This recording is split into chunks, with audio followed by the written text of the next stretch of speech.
Man, this game was easy as hell. Kevin Durant ain't even on my level. I'm winning the chip this season for sure. When that happens, Michael Jordan will just be history. Michael Jordan just made LeBron James and Kevin Durant look foolish without ever stepping up to a microphone, launching a podcast, writing a lengthy response, or even mentioning either of their names. And that is exactly what makes this so devastating. LeBron and KD were laughing, joking around, and taking subtle shots at Jordan's legacy, seemingly convinced they had finally found a way to diminish what he accomplished. But once people started breaking down their arguments, everything completely backfired. Because when you put Jordan's mentality next to theirs, compare his unmatched peak to their emphasis on longevity, and look at what he sacrificed to build his legacy versus what today's stars define as greatness, the comparison starts falling apart. No, I just think that, we play in different eras. It all began during LeBron's Mind the Game podcast, where Kevin Durant joined LeBron and Steve Nash for what was supposed to be a serious conversation about basketball. But the discussion quickly shifted when KD started talking about what happens when players reach the later stages of their careers. He explained how, after spending 10 or 12 years in the league, collecting MVPs and championships, some players start questioning whether they still have the desire to keep pushing because of just how demanding the game becomes. Then KD dropped the comment that sparked the entire controversy. He joked about players talking about stepping away to play baseball before eventually returning, while others are determined to keep going for 22 straight seasons. LeBron immediately started laughing, making it seem like both of them knew exactly who KD was referring to. And in terms of who I think can be the next Jordan, well, there's nobody out there that can replicate what I did, going 6 for 6 in the finals. Here's the part that almost everyone seems to be ignoring. That wasn't simply an innocent joke. The target was obvious. KD was clearly referring to Michael Jordan's decision to step away from basketball and pursue baseball, and LeBron laughing along made the comment feel like an endorsement. The underlying message was hard to miss. They were presenting Jordan's retirement as if he simply quit, while portraying LeBron's 20-plus year career as the ultimate example of greatness. The argument was basically this: one superstar walked away, while the other kept playing for more than 2 decades. To a casual fan, that might sound like a clever comparison. But once you actually look at the circumstances, the argument starts falling apart. Michael Jordan didn't leave the NBA in 1993 because basketball had become too difficult. He didn't walk away after getting eliminated in the playoffs. He didn't leave because his team had fallen apart or because he was searching for an easier path. Jordan stepped away after winning 3 consecutive championships and reaching the absolute peak of the sport. And he did it while dealing with one of the most devastating moments of his life. His father, James Jordan, had been murdered that summer. That isn't some minor detail that can be brushed aside to make a podcast joke sound clever. It is a crucial part of understanding why Jordan stepped away from basketball in the first place. What about scoring titles? MJ has more. MJ has 10. LeBron and KD combined have 5. What about defensive player of the years? Gotta go with Michael. Michael Jordan has 1. KD and LeBron, 0. What about all defensive first teams? Michael Jordan, 9 all defensive first teams. KD and LeBron, 5. This is where the joke crosses a line.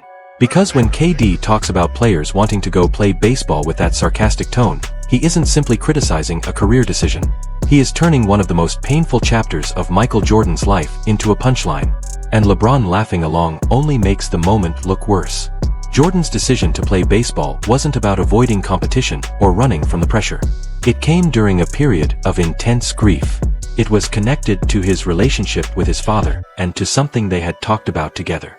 At the height of his basketball career, Jordan stepped away because life had dealt him a blow that basketball couldn't simply erase.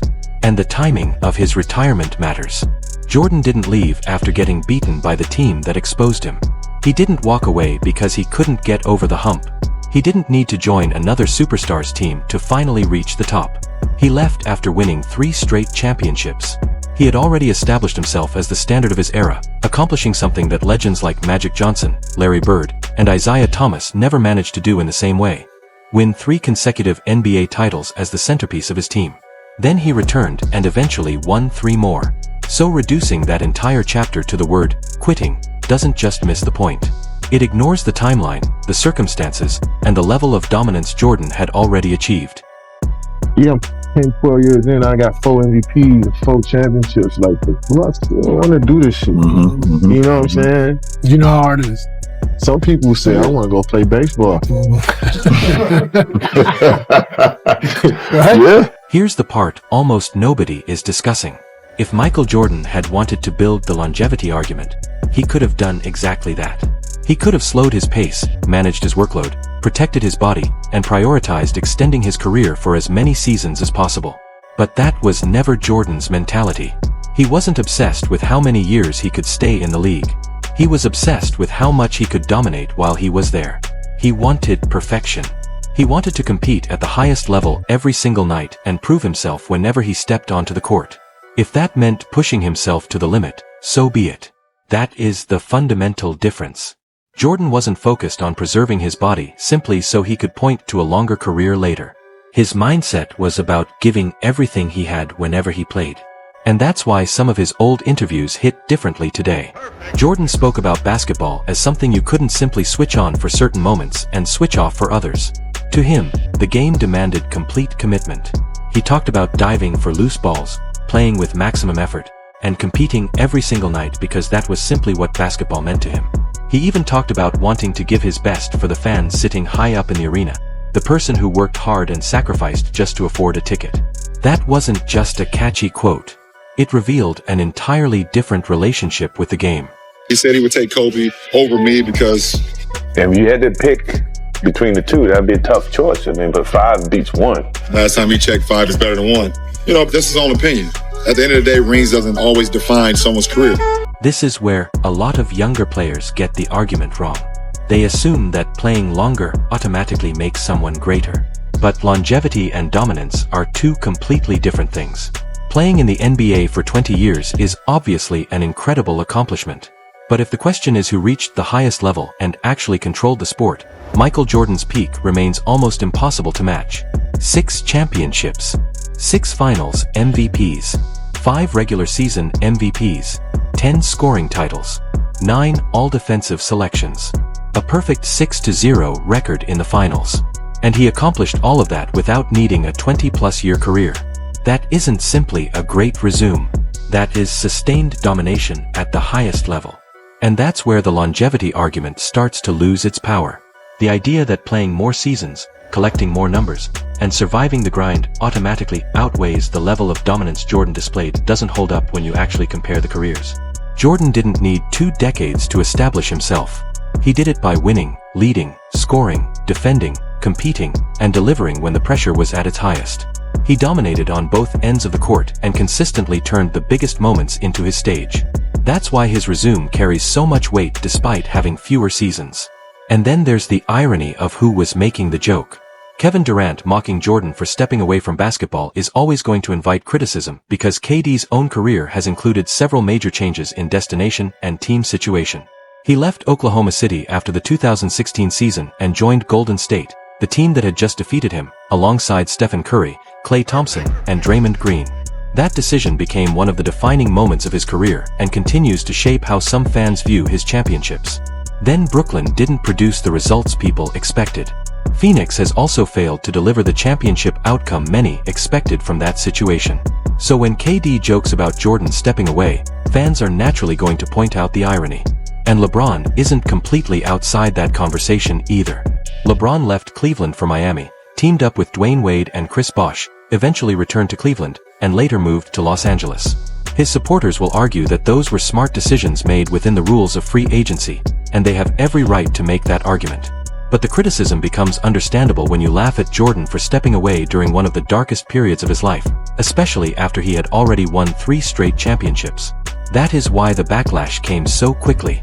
The context simply wasn't there. And here's the part that makes Jordan's story even more difficult to attack. His retirement didn't weaken his legacy. It made it more mythical. Jordan left basketball at the top. Then he came back and eventually took over the league all over again. He didn't return just to hang around and add a few seasons to his resume.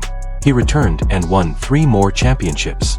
Think about how ridiculous that is. He stepped away from the NBA, spent time playing another sport, returned to basketball, worked his way back into form, and eventually won 3 consecutive titles again. So what exactly is supposed to be embarrassing about that? That he left and still came back to dominate? That he stepped away and still managed to reclaim the throne? That isn't a weakness. That is legendary. And this is where the argument becomes dangerous for LeBron and KD. Because every time they bring up Jordan walking away, they also remind people what happened after he returned.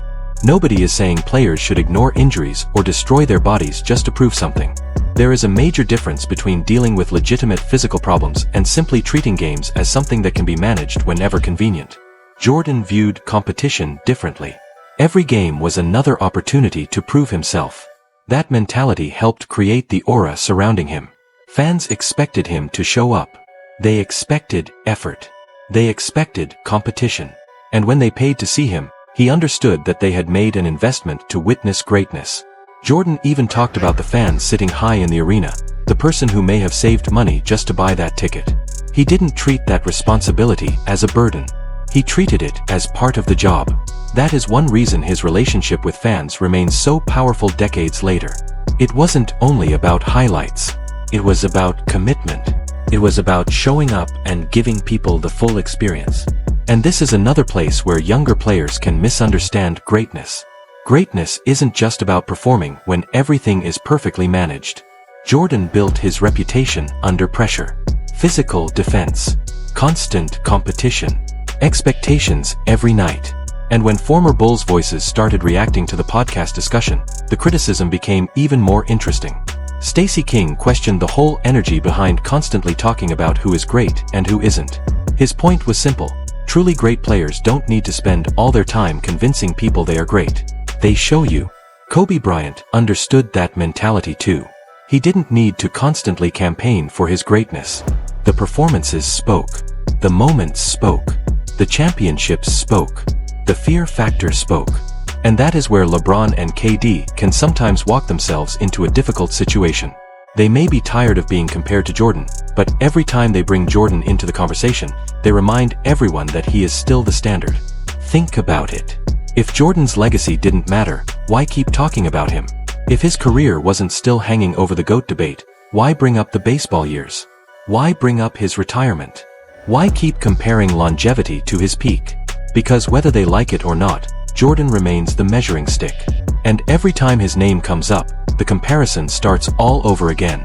The cold truth is that Jordan accomplished in a relatively short period what most players would struggle to accomplish over 2 decades. That is why the peak argument matters.